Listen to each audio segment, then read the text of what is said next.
Hi hello नमस्कार good morning शुभ सकाळ सर्वांना। नवीन दिवसाची नवीन सुरुवात छान अशी झालेली आहे। तर मॉर्निंगचं रुटीन आहे हे। तर बऱ्याच दिवस झालं ब्लॉग पण आलेला नाही, 4-5 दिवस झाले गॅप पडलेला होता, तर त्याचं कारण पुढे जाऊन तुम्हाला मी सांगेनच। तर चला आता ब्लॉगला केली मी सुरुवात। जर आवडला तर तुम्हाला व्हिडिओला लाईक शेअर कमेंट आणि सबस्क्राईब करायला अजिबात विसरू नका। तर पहिल्यांदाच चहा घेते। तर चहा बनवते, आज शुगर फ्रीचा चहा बनवते। साखर मी आता बंद केलेली आहे खायचं, म्हणजे साखरेमुळे खरंच असं म्हणजे वजन पण वाढायला लागले माझं। तर साखरेचे पदार्थ असताना गोडाचे पदार्थ ते बंदच केलेले आहे। तर फक्त अद्रक आणि चहा पावडर टाकून उकळून घेतलेला आहे चहा, आणि थोडीशी अर्धा चमचा शुगर फ्री टाकलेली आहे त्याच्यामध्ये, फक्त चव लागण्यासाठी, बाकी काही नाही ते। तर चला आता सर्वात आधी चहा घेते आणि नंतर मग बोलते तुमच्यासोबत। नमस्कार गुड मॉर्निंग शुभ सकाळ सर्वांना। मी प्राची स्वागत करते तुमचं नवीन एका ब्लॉग मध्ये। नवीन दिवसाची नवीन सुरुवात छान अशी झालेली आहे। तर बघा आता माझ्या घरी आलेले आहेत माझी बहीण आली आणि हा बहिणीचा मुलगा आहे। तर तिला म्हणजे आजारी होती ते, तर ये बोललं तिला, तर ती आता आलेली आहे। आणि बघा कसा ब्लॉग होतोय, काय होते, व्हिडिओ शेवटपर्यंत बघा। तर अजून काय म्हणजे पुढचा अजून काय रुटीनचा असं प्लॅन झालेलं नाहीये। तर बघूया आता कसा होतोय, काय होतंय। ना आवडलं तर व्हिडिओला लाईक शेअर कमेंट सबस्क्राईब करायला अजिबात विसरू नका। आणि आता वाजलेली आहे ती 1, तर माझं सगळं म्हणजे घरची सगळी कामं झालेली आहेत आणि आता फक्त जेवण बनवायचं आहे। जेवणामध्ये बनवणार आहे मी खिचडी भात। तर चला व्हिडिओ कंटिन्यू करा। बोल काय चला चला व्हिडिओ कंटिन्यू करा, असं बोलायचं। Guys welcome back to my new video. तो गाइस आज हम लोग आए अपने मौसी के घर पे, तो आप देख सकते हो ये घर बहुत जरा अनजान है। तो फिर अभी ये मेरा भाई छोटा सा, ये लोग कितना क्यूट है। आणि हा बहिणीचा मुलगा होता, तर त्याला पण असं ना ब्लॉगिंगचं असं वेड लागल्यासारखं लागलंय की म्हणजे ब्लॉगिंग शिकायचे त्याला, असं रील्स बनवायला शिकायचं आहे। तर माझा मोबाईल घेऊन त्याने ना ते शूट केलेलं होतं आणि खूप छान शूट केलेलं आहे त्याने, खूप छान बोलला, पण हिंदीमध्ये बोलत होता, म्हणजे हिंदी व्हिडिओ बघतोय तो। सौरभ जोशी आहेत ना ब्लॉगर, ते काही सगळ्यांनाच माहिती आहे, तर त्याचे ब्लॉग त्याला खूप आवडतात। तर ते बघून ना असं म्हणजे शिकतोय असं म्हणजे।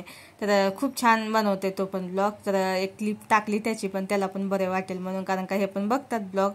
आणि ही माझी मांडलेली बहीण आहे। तर मी आजोळी होती ना, शिक्षण म्हणजे माझं लहानपण वगैरे सगळं तिकडे आजोळीत झालं 6वी पर्यंत।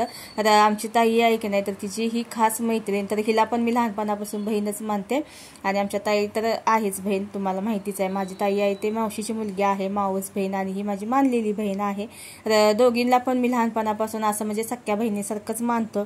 तर ही असते ना बहीण, ती इथं बदलापूरमध्येच आहे। तर मी एकदा दाखवलेलं तुम्हाला ब्लॉगमध्ये की हिच्या घरी गेलेलो आम्ही, तर हिची तब्येत बरी नव्हती, 2-3 दिवस झालं बरं नाही तिला। तर ये म्हटलं, आणि तिला पण असं म्हणजे घरात बसून असं बोर वाटायला लागलेलं खूप, असं म्हणजे तब्येत ठीक नव्हती, आणि त्यात असं घरी कोण बोलायला नसतं, आपलं म्हणजे कोणतरी असावं अशा वेळेला असं म्हणजे वाटतं। म्हणजे आपण म्हणजे जेव्हा आपल्याला आपण बघा म्हणजे दुःखामध्ये असेल किंवा आजारी असेल, आपल्याला म्हणजे एकटे असं म्हणजे फील होत असेल, तर आपलं कोणतरी जवळ असावं, आपल्या मनातलं बोलावं, असं म्हणजे प्रत्येकाला वाटत असतं। मला पण तसं वाटायला लागलं की नाही, मग मी पण हिच्या घरी जाते, आणि तिला तसं म्हणजे वाटायला लागलं ना, तर ती माझ्यासंग बोलते, माझ्या घरी येते। शेवटी बोलतात ना, ते आपलंच असतं।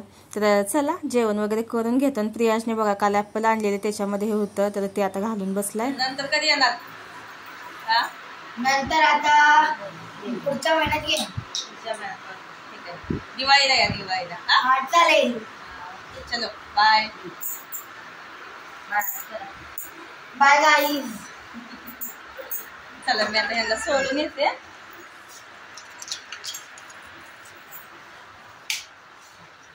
तर आता मी त्यांना सोडून आले, खाली रिक्षामध्ये बसवलं। तर बघा आपला देव ना रूपामध्ये कोणत्याही येईल आपल्या घरी, म्हणजे सांगू शकत नाही। तर हे आमच्या ना समोर एक काकी आहेत, तर ते गेलेले होते बालाजीला, तर तिथून त्यांनी प्रसाद घेऊन आलेले आहेत, आणि एक ब्रासलेट पण आणलेला आहे। म्हणजे कोणत्या रूपात देव आपल्याला म्हणजे कधी म्हणजे येईल आपल्या घरी, काय सांगू शकत नाहीये। तर त्यांनी ना सगळ्यांसाठी आणलेलं आहे हे। तर हे बघा ब्रासलेट पण दिलेला आहे, आणि प्रियांशला घातलं असतं, पण प्रियांशला नाही अलाउड नाही असं स्कूलमध्ये धागा वगैरे बांधायला।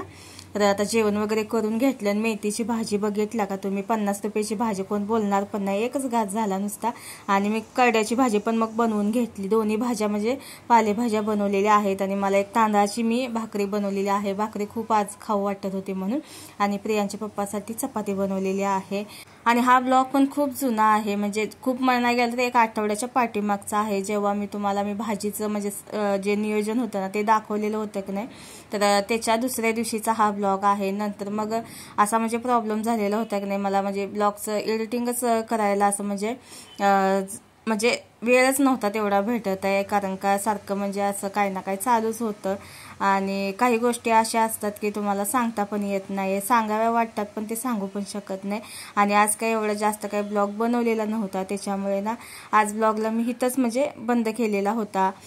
आणि आजचा हा दुसरा दिवस आहे, तर दुसऱ्या दिवशीचा ब्लॉग आहे. तर आज मी केसांसाठी हेअर मास्क बनवणार आहे आणि होममेड बनवणार आहे. आणि हे जे हेअर मास्क बनवते ना त्याच्यामुळे ना डॅन्ड्रफ पण कमी होतो आणि केस असे एकदम सिल्की शायनी होतात. तर बघा शेवटपर्यंत कसं बनवते हेअर मास्क. तर घरी आपल्या ॲलोवेराचं झाड आहे, तर त्याच्यातला थोडासा मी तुकडा घेतलेला आहे, जास्त थोडं वाटत नाही, कारण का कसतरीचं होतं मला ते. आपण स्वतः एवढं लावलेलं आहे आणि एकदम अशा लहान मुलासारखं आपण त्याला असं एवढं म्हणजे जपतो आणि तोडताना मला कसं वाटतं ते.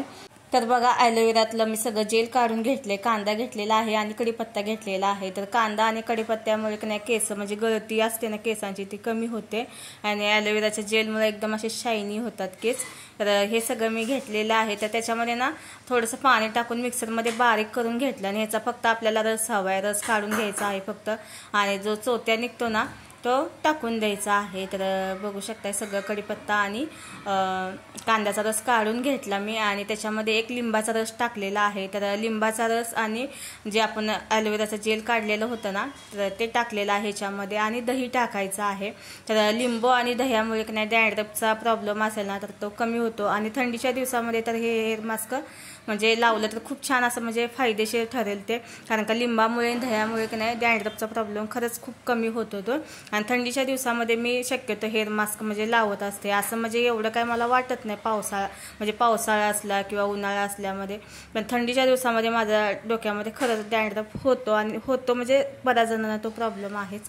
तर बघू शकता असं हेअर मास्क बनवलं मी घरी आणि आता हे लावते. तर बघू शकताय तुम्ही माझे केस पण म्हणजे आता बऱ्यापैकी झालेले आहेत. पहिला खूपच असं म्हणजे वितळ झालेले होते माझे केस, असं म्हणजे विरळ असं म्हणजे झालेले होते आणि पुढच्याच साईडला जास्त करून माझे असं ना विरळ झालेत. आणि इथं जसं म्हणजे बदलापूरमध्ये आम्ही आलो की नाही राहायला, तर इथे कसं म्हणजे 6 वर्ष झालं येऊन आम्हाला, पण इथं की नाही बोरिंगचं पाणी आहे आणि प्यायचं पाण्याचं आता तर 2-3 महिन्यापासून पाणीच नाही येत म्हणा. तर पहिल्यापासून इथं ना बोरिंगचं पाणीच जास्त करून येतं, कारण प्यायचं पाणी नुसतं प्यायपुरतंच वापरू शकतो एवढंच येतं. पहिला अर्धा तास सुटायचं, आता तर अर्धा तास नाही 1-5 मिनटं सुद्धा येत नाही. नुसतं 2-3 बाटल्या आणि 1 डेचकी आहे माझ्याकडे, तीच तेवढी भरते.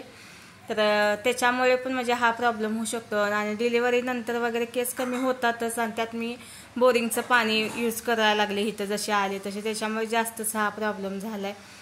तर चला आता त्याच्यावरतीचे सगळे उपाय चालू आहे. तर प्रियांश बघा नुसता मध्ये करायला लागले आणि 1 तास झाले मला केसाला हे लावून.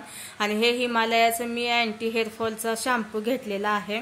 तर मागच्या महिन्यामध्ये मी आणलेला आहे तो, म्हणजे 1-2 महिने झाले असतील मला वाटते मी हे लावायला लागले हा शॅम्पू पण. तर छान आहे हा शॅम्पू पण मस्त आहे. तर 1 तासानंतर मग मी केस वगैरे धुतले आणि प्रियांश नुसता मध्ये करत होता, कारण का त्याला पाहिजे होतं कणीस. तर तो बोलत होता मला पहिला कणीस भाजून दे आणि नंतर मग तुझा व्हिडिओ शूट कर, त्याच्यामुळे मध्ये येऊन नाही तो असं म्हणजे ब्लॉगला का नाही डिस्टर्ब करत होता, म्हणजे बनूच नाही अशी त्याची इच्छा होती. तर काय माहीत म्हटलं आता होतोय की नाही, पण झाला. आणि हे बघा एवढं राहिलेलं आहे अजून हेअर मास्क. तर प्रियांचे पप्पा बोललेले की मला पण बनव हेअर मास्क, तर ते आल्यानंतर लावतात का बघू, जर लावलं तर ठीक, नाही तर मग मीच लावेन. अजून 4 दिवसानंतर परत ऑइल वगैरे केसांना करणार आणि परत एकदा मी हे लावू शकते. तर मी थोडं जास्तीच बनवलेलं आहे, म्हणजे थोडंसं बनवताच येत नाही ते, थोडंसं किती थोडं करत ते जास्तीच होतं, म्हणजे 1-2 टाइम तरी होतं ते. तर 1-2 महिने झाले असतील मी हे ट्राय करायला लागले, छान झालेत, व्यवस्थित झालेले आहेत केस. तर चला तुम्ही पण ट्राय करू शकताय. तर मी हा बनवणार नव्हते आता कणीस भाजतेला व्हिडिओ, तर प्रिया करतो बनव माझे कणीस भाजतेला व्हिडिओ बनव म्हणून स्वतःच त्याने मोबाईल आणून चालू केलंय. तर चला आता हे त्याला भाजून देते आणि नंतर मग केस वगैरे विसरते.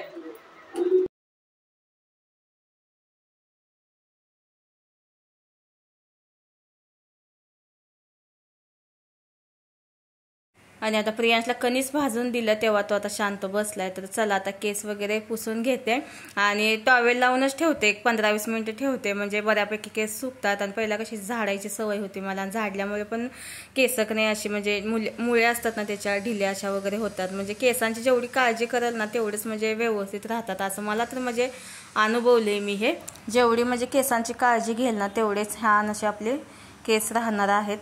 तर चला आता मी तुम्हाला दाखवते केस कसे झालेले आहेत ते. तर बघा ताई, मस्त असे केस झालेले आहेत आणि एकदम असे सिल्की झालेले आहेत. आणि जास्त स्ट्रेट तुम्हाला दिसणार नाहीत माझे केस, कारण का माझे स्ट्रेट केस नाही आहेत. तर असे म्हणजे थोडीशी अशी कर्ली टाईपमध्ये असतात ना तसे आहेत. तर एवढे स्ट्रेट नाहीत माझे केस. आणि जे काय आहे ते ओरिजिनल आहे, म्हणजे असं स्ट्रेटनिंग वगैरे असलं काही मी केसांना केलेलं नाहीये. तर मस्त असा हेअर मास्क झाला, छान असे केस पण वॉश करून झालेले आहेत.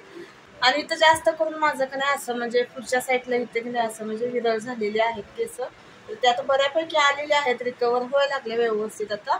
तर चांगले व्यवस्थित असे म्हणजे केसांना आता मी असं म्हणजे रुटीन चालू केलेलं आहे केसांसाठी पण. आणि मस्त असं म्हणजे केअर पण करते आता केसांची. 2 वेळा छान असं म्हणजे ऑइल लावून असं मसाज वगैरे करते, हेअर मास्क बनवत असते असे वेगळं वेगळं. आणि खूप छान म्हणजे असं म्हणजे केअर केल्यामुळे नाही केस व्यवस्थित आता म्हणजे व्हायला लागलेले आहेत असं मला म्हणजे वाटते. म्हणजे आपण काळजी केली पाहिजे त्या केसांची आपल्या, तरच ते होणार आहे. कारण का आपण नाही काय करतो, आपण जास्त असं म्हणजे केस असे म्हणजे शक्यतो असं म्हणजे ऑइली ठेवत नाही, असं कोरडी कोरडी आपल्याला केस जास्त आवडतात. तर त्याच्यामुळे नाही माझं हे केसाची अशी वाट लागलेली आहे. तर चला होता येतो व्यवस्थित आता. तर बघा हे मास्क खूप छान आहे, करून बघा तुम्हाला आवडतोय का. तर भेटूया नेक्स्ट ब्लॉगमध्ये. कसा वाटलं तुम्हाला नक्की कमेंट करून सांगा. आवडला असेल तर लाईक, शेअर, कमेंट, सबस्क्राईब करायला अजिबात विसरू नका. तर चला भेटूया छानसा व्हिडिओ घेऊन लवकरच. तोपर्यंत तुमची काळजी घ्या. Bye bye.